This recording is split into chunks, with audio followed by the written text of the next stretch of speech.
Here we are this Wednesday afternoon. Now, the Irish writer and Nobel laureate Samuel Beckett famously returned to France. He was on holidays at the time back here in Ireland when World War II broke out.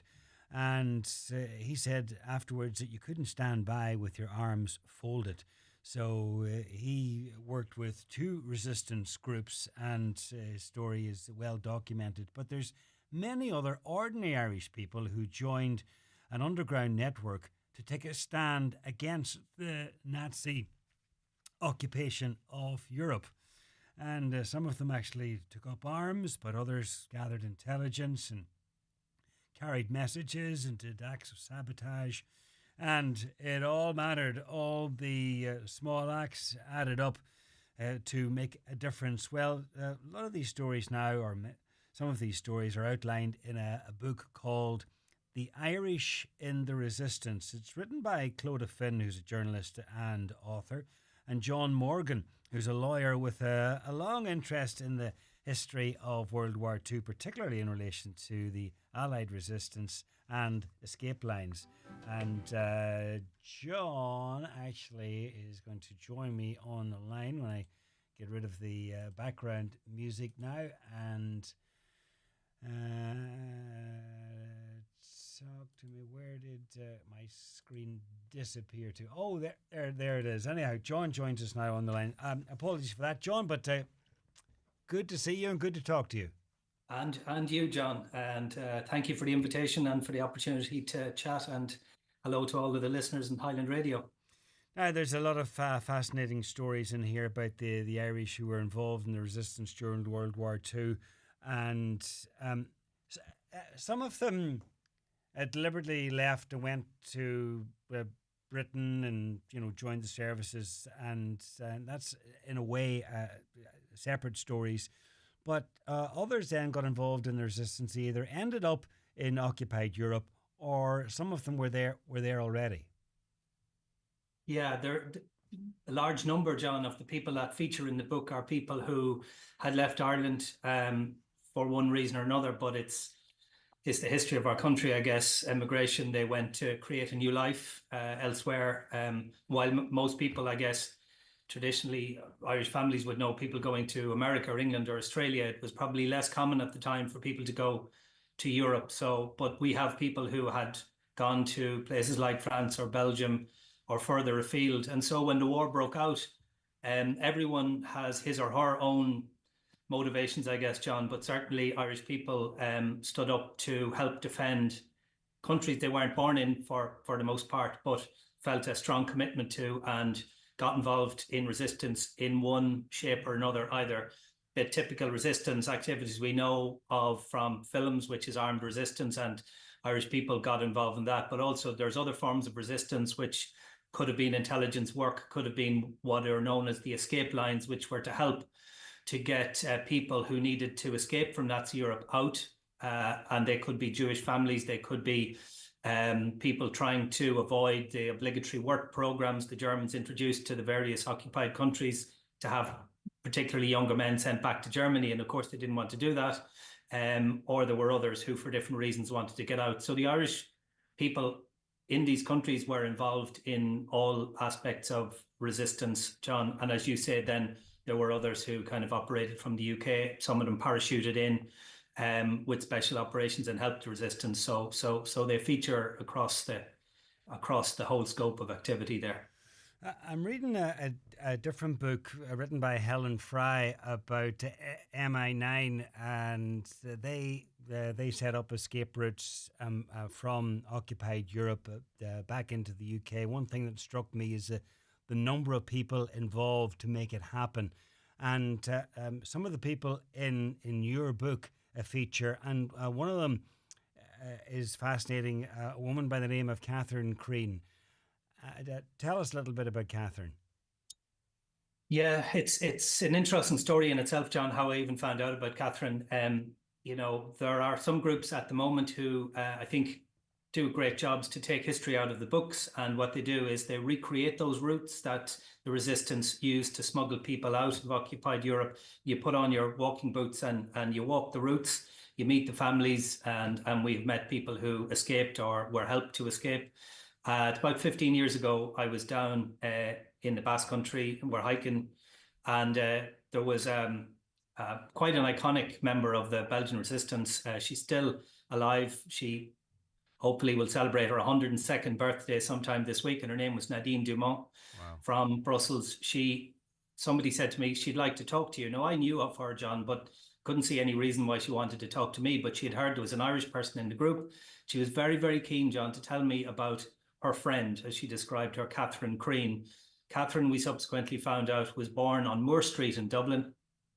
And at some point, as a young adult, she went to Brussels and was there. She was working as a governess, John, for an aristocratic family called Baron Empine. Where they lived on Rue Zinner is, I think, now part of the American embassy compound. But when the war broke out, she clearly felt the need to help defend her adopted country. She got involved with an intelligence network called the Luke Network, which ultimately was renamed the Mark Network. And then she also got involved with the Comet Line. And Nadine told me she would go around the different safe houses. She spoke English, so she made the evaders, who were often Allied airmen, so English, American, Australian, etc., or Irish, and there were many Irish on that line as well who were helped to escape. But she would bring them books, she would chat with them, she would make them feel a little bit more at home. And so she did her bit, probably as well, buying provisions and different normal things that people needed day to day, because quite often, John, those men could be holed up in these houses in attics or whatever, sheds for months and months, until your time came that they could then get you down. There was a lot involved in the escape lines. You had to shelter people. There was medical care if it was necessary, clothes. They then obviously had to crucially make up forged identity documents, forged travel passes. Then they physically had to get you down, normally by train, down to the Pyrenees. In the case of Belgium or France or Holland, it was typically down there. And then, of course, you had to get Basque smugglers and guides to get you out over the Pyrenees. So she was involved in that further north element of it, in the Belgium to the French border. And sadly, as also happened to Nadine, they were both arrested at different times, John. And Catherine ended up in Ravensbrück concentration camp in a pretty hellish conditions, to be honest. And Nadine told me a particular story about coming back after, a day of what you could only describe as slave labor. And she was absolutely exhausted, even though she was much, much younger than Catherine. She just shows you the impact. She was absolutely exhausted, arrived back to the barracks. She saw Catherine there. Catherine was extremely weak, very weak indeed. And I guess, seeing her friend, Catherine asked Nadine just to fix her hair, to comb her hair. It was just a small gesture of human comfort, I suppose. And Nadine said to me, I was so exhausted, John, I literally couldn't lift my arm. And she said, I literally couldn't even do that much for her. And she broke down and wept, and the pain was as raw, John, 65 years later, as it was all of those years ago that she had brought me back to describe. So I was kind of fascinated. I'd never heard of a Catherine Crean. I virtually knew nobody who had been involved in the resistance. And I just wondered how many more Catherine Creans are out there. And so the last 15 years, and then Clodagh and I have pulled these stories together. And the book, John, is about, it isn't about military matters or maneuvers or big history, as a friend of mine would say. It's small history. It's about ordinary Irish men and women caught up in extraordinary circumstances who were very brave indeed. Absolutely, very brave indeed. And just let our listeners know, I suppose, what ultimately happened to Catherine. Well, sadly, Catherine didn't survive the war, and probably most heartbreakingly of all, she died really within a matter of weeks of the liberation of Ravensbrück. So she paid the ultimate sacrifice, but with her help, and lots of people survived the war and went on. And I think what Nadine was saying is that she'd carried the memory of her friend, and she wanted us, particularly Irish people, to know about Catherine and not to forget her. And it's important to remember that things that these people did carry great risks because if you were caught, it could mean, imprisonment for long periods. It could mean torture. It could mean a death sentence, and sometimes for something almost innocuous, like in the case of Bridget Bulger from Wexford, who just gave some food to a man who was on the run.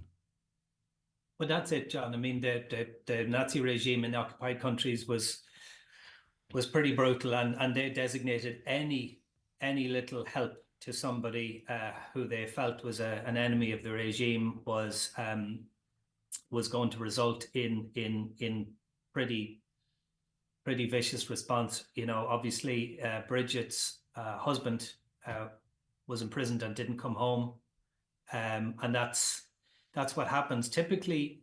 For a woman, it was imprisonment, torture, and it would be arrest, torture, and imprisonment in a concentration camp. And you could be literally worked to death. It was for the grace of God that you survived. For a man, it tended to be interrogation and a quick end. They would just execute a man straight away. So yeah, it was anyone involved in resistance, John, in any way, shape, or form. They knew exactly what they were up against, and obviously they were facing a very formidable enemy. Earlier in the war, I suppose lots of people thought, what's the chances of the Allies winning? And yet people stood up, and Irish people stood up who were living there in Europe and felt a debt to their adopted country. Another story that you feature in the book is that of Janie McCarthy, a teacher from Killarney, who actually was active in 5 different resistance networks.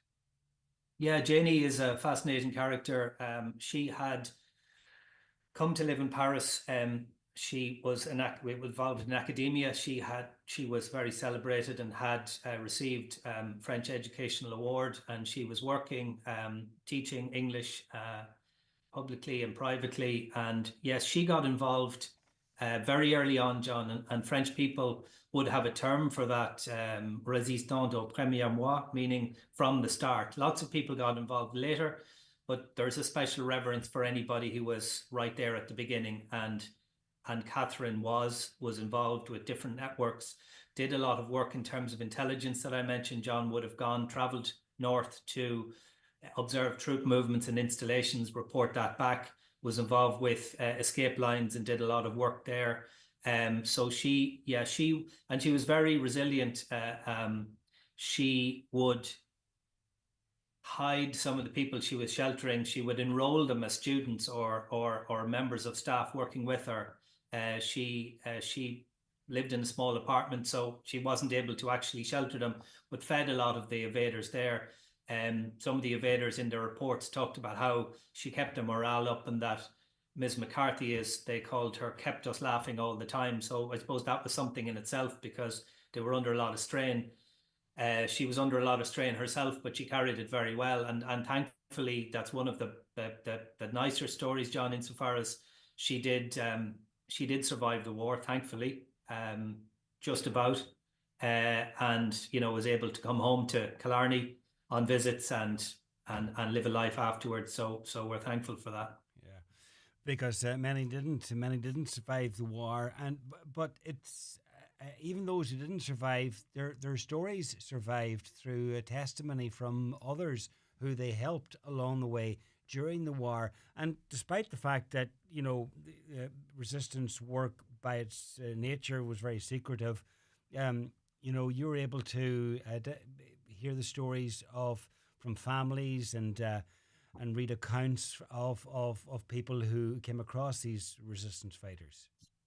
Yeah, you're right. Some of the stories survived, John. I think our view is that a lot of them didn't, insofar as they're not publicly available.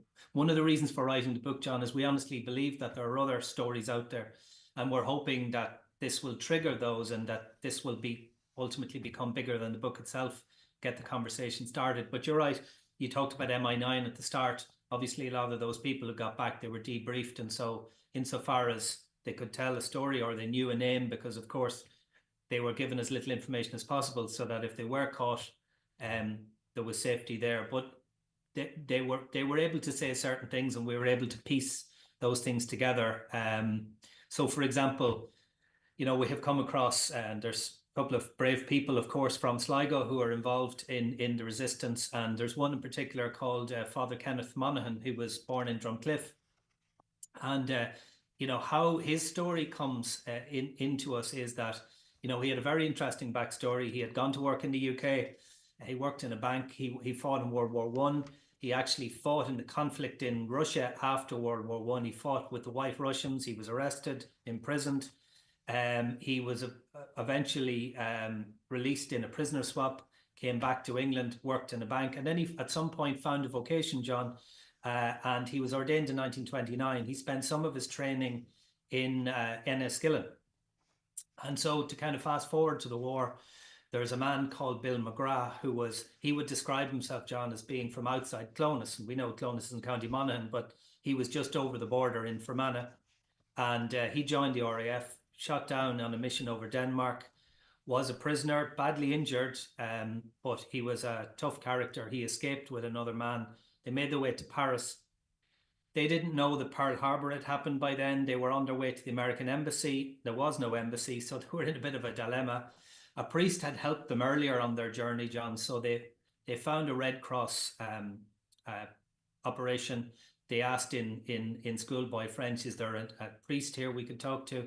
And eventually they were introduced to a priest who naturally, as it turned out, he was involved in resistance. He wanted to make sure they were genuine. So he zeroed in on Bill. He said, well, you're not English. And Bill said, no, I'm from Ireland. And he said, whereabouts? And Bill, I think, felt nobody might know where Clones was. So he said Enniskillen, because he went to school. And so that's where their paths crossed, because Father Kenneth Monaghan had been there. So he asked him a lot of questions about Enniskillen, which Bill was able to answer. And he said, that's fine. You're okay. I'll look after you. And he really did, John. He got them down to the south of France and ultimately an escape line got them across. Bill spoke about the priest afterwards, but he never knew who he was. And when the BBC Northern Ireland made a documentary about him in 2005, they said, we can reveal for the first time the man who looked after Bill and helped to save him was Father Kenneth Monaghan from Drumcliff. There are others from Sligo, but that's sometimes how information comes to you. You know, you kind of put it together and eventually it clicks. So. Well, listen, that's just two of the stories that feature in the book, and there's many, and we've touched on a few others, but there's many more besides, all demonstrating the bravery and the courage and the humanity of a lot of Irish people in the direst of circumstances and the most dangerous of circumstances during World War II. The book is called The Irish in the Resistance. It's by Clodagh Finn and John Morgan, and it's out now. John, thank you very much. Thank you, John.